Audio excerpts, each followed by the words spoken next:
Hello guys, welcome to my channel. Today we are going to see how to disable Hyper 5 in Windows 11 computer in Bluestacks guys.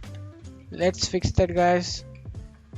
Go to search menu and type Windows Features, turn or off, turn on or off, open it. Scroll down guys, you want to disable Hyper 5 over here, you want to disable it, Hyper 5, and scroll down guys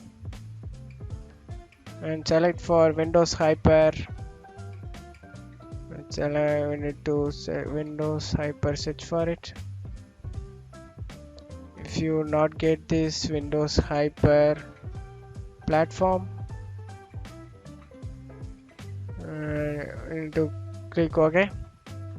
And in my case I am not getting it, somebody is not getting it. You want to go to search menu and type Windows security setting. You need to click on Windows security setting, open it.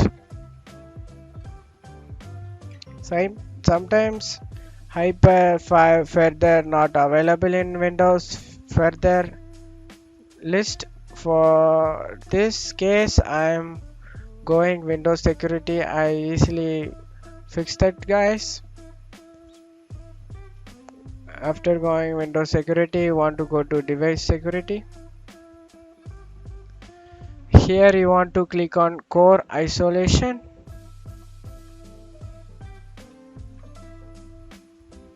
In core isolation you want to disable all guys. After disabling all of core isolation, and to sort of here, that's it guys. I hope this tutorial definitely helpful guys. Thanks for watching my video.